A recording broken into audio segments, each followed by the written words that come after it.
संकल्प प्रतिष्ठान आपला दांडिया या संकल्प प्रतिष्ठान ठाण्याच्या दांडियाच्या गरबाच्या या मंचावरती आपण बघू शकतोय की आज तिसरा दिवस आहे, रंग निळा आहे.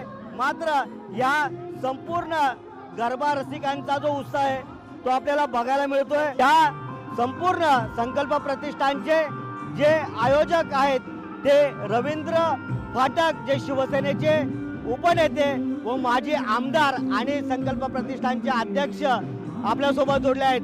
सर, लोकशाही मराठीमध्ये स्वागत करतो तुमचं. कसं वाटतंय? आज तिसरा दिवस आहे.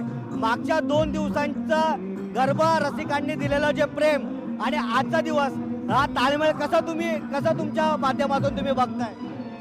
आजचा गरबाचा तिसरा दिवस आहे आणि खरोखर आज आनंद वाटतंय की पावसाने आम्हाला विश्रांती दिलेली आहे आणि गरबा रसिक आज एन्जॉयमध्ये खेळतात.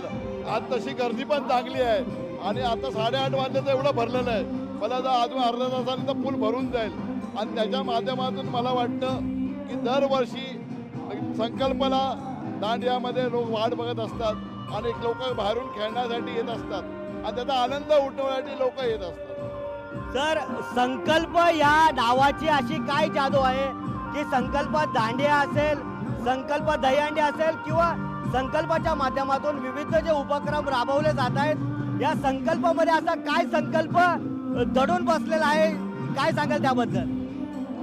संकल्प प्रतिष्ठानतर्फे 20 वर्ष आपण या चौकामध्ये दांडिया रास करत असतो आणि या देवीची कृपा आहे आणि देवीची कृपामुळे सगळं संकल्प चाललेला आहे आणि त्याच्या माध्यमातून या संकल्पामध्ये एवढं मोठं आम्ही मंदिर उभं केलेलं आहे आणि आज त्याचा चांगला प्रतिसाद भक्तांचा म्हणून मिळतोय म्हणून आम्हाला आनंद आहे. नक्कीच जो संकल्पाच्या दांडियामध्ये जो रसिक या ठिकाणी आहे तो रसिकच संकल्पाचा हा केंद्रबिंदू मानला जात आहे. कॅमेरामॅन विनोदसह मी मनीष गांगुर्डे, लोकशाही मराठी, ठाणे. संकल्प लोकशाही मराठी ऐका, पहा, जागरूक रहा.